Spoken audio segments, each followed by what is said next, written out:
మనం ఛానల్లో మిమ్మల్ని అందరినీ మళ్ళీ కలిసి ఒక అద్భుతమైనటువంటి అవకాశం దొరికినందుకు అందరికీ నమస్కారాలు.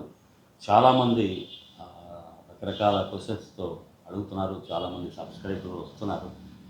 ఆ, కొంచెం సంగీతం గురించి కూడా చెప్పండి అంటున్నారు. డెఫినెట్గా మీ గురించి ఎంఎస్ విశ్వనాథం గారి దగ్గర మీరు ఎలా చేరాలో అనేంతవరకు వీడియో పెట్టారని అడిగారు.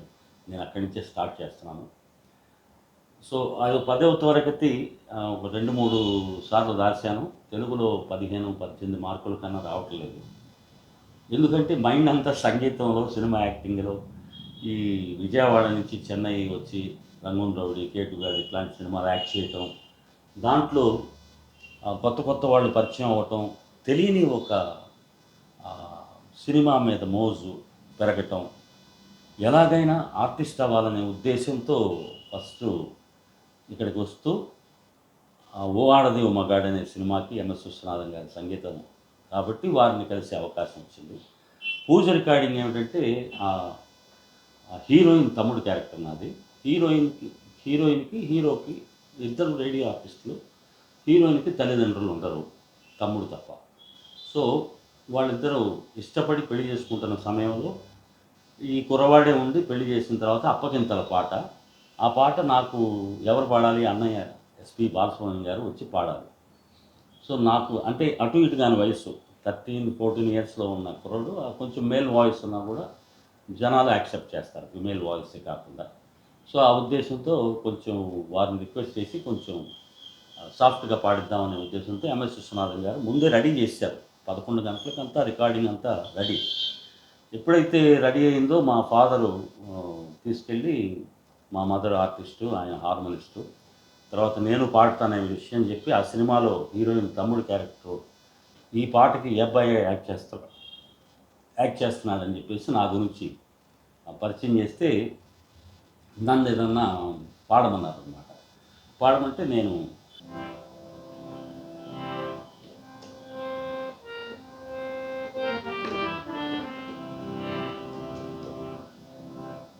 ఒక డ్రామా పద్యం లాంటిది పాడమంటే, జెండాపై కపిరాజు, జెండాపై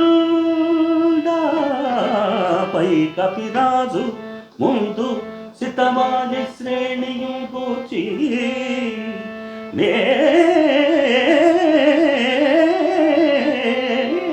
దండంబుల్ కొనితోలు చందనము మీద నారి సా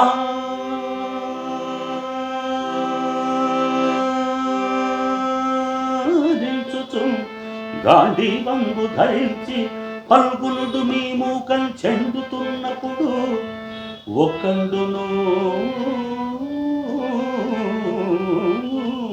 మీ మొర ఆలకింపడు రుక్మానాథ సంధింపగన్. ఆ ఆ ఆ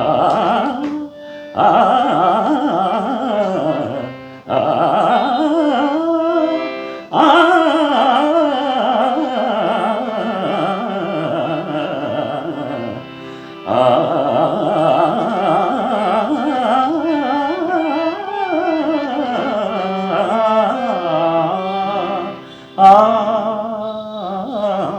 ఇట్లాగే రాగం ఇంకొక 2 నిమిషాలు పాడుతూ ఉంటారు. అది మీకు ఆ స్టైల్ ఆఫ్ సింగింగ్ ఒక 4 సినిమా పాటలు పాడేయచ్చు. అంత కష్టం. డైలీ ప్రాక్టీస్ ఉండాలి పద్యాలకి. జంట స్వరాలు, అలంకారాలు అవి మిక్స్ చేసి నేను పాడే ఈ స్టైల్ వచ్చేసి చిన్న వయసులో నేను షణ్ముఖి ఆంజనేయరాజు గారి బాణి అనమాట. సో ఈ పద్యం పాడేటప్పుడే ఈ రాగం నేను ఎక్కడైతే ఆపానో అక్కడ దాకా విన్న తర్వాత, అరే తమ్ముడు ఇట్లా అది కూర్చోబెట్టుకొని ఆయన ఆ సాంగ్ నేర్పారు. ఆ రోజు బాలసుబ్రహ్మణ్యం గారితో రికార్డ్ చేస్తున్నాను పూజ సాంగ్. ఇవ్వాలని ఉంది, ఏదో ఇవ్వాలని ఉంది, మా అక్క కన్నా నీకివ్వడానికి ఇంకేముంది, నాకు ఇంకేముంది, నాకు ఇంకేముంది అని ఈ పల్లవి ఉన్నటువంటి పాట నాకు పూర్తిగా నేర్పించి, దాని తర్వాత నన్ను ఈ 40 మంది ఆర్కెస్ట్రాని బూతుల్లో హాల్లో అట్లాగా సెట్ చేసేసి బ్యాలెన్సింగ్ అంతా చేసి వారితో పాటు నన్ను పాడించి 2, 3 మానిటర్స్ చూసి రికార్డ్ చేసి నాకు వినిపించారు. నాకు ఫస్ట్ టైం అలవాటు లేనటువంటి పని అవ్వటం వల్ల భయం ఉంది. అది వాయిస్‌లో తెలుస్తుంది. అది అక్కడ కూడా కనిపించింది. సో, అప్పుడు ఆ మహానుభావుడు అన్నాడు, ఆయన అన్న వేళ విశేషం. "నీకు నీ విజయవాడ ఇప్పుడేం చేస్తున్నావురా?" అని అడిగారాయన. 3 సార్లు అయిపోయింది సార్. నాలుగోసారి 10వ తరగతి రాస్తున్నానంటే, "నాలుగోసారి రాసి వచ్చేసేయి. నీకు అక్కడికన్నా ఇక్కడ భవిష్యత్తు ఉన్నట్టు కనపడుతుంది" అన్నారాయన. ఆ మహనీయుడు అద్భుతమైన కంపోజర్స్ వాళ్ళందరూ కూడా.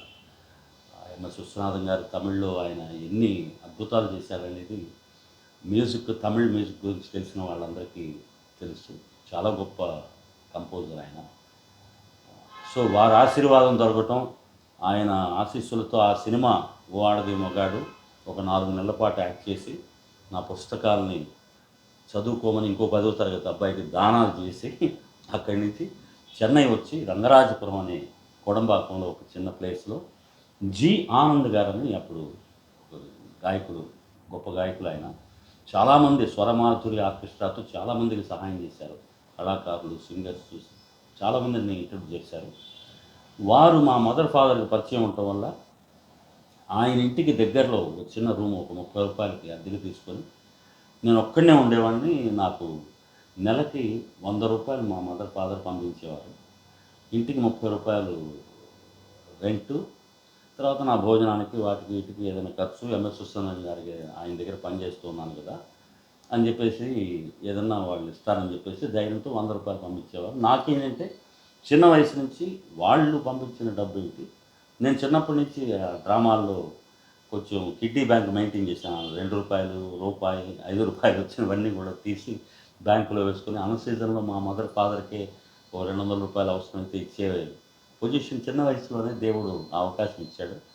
సో, అక్కడికి వెళ్ళి కూడా మద్రాసులో నేను సంపాదించాలనే తపన. సో, నేనేం చేసేవాడిని, పగలంతా ఎంఎస్ విశ్వనాథన్ గారి దగ్గర ఉండేవాడిని. అక్కడేం పేమెంట్ ఇచ్చేవారు కాదు. పని చేస్తూ చూసేవాడిని.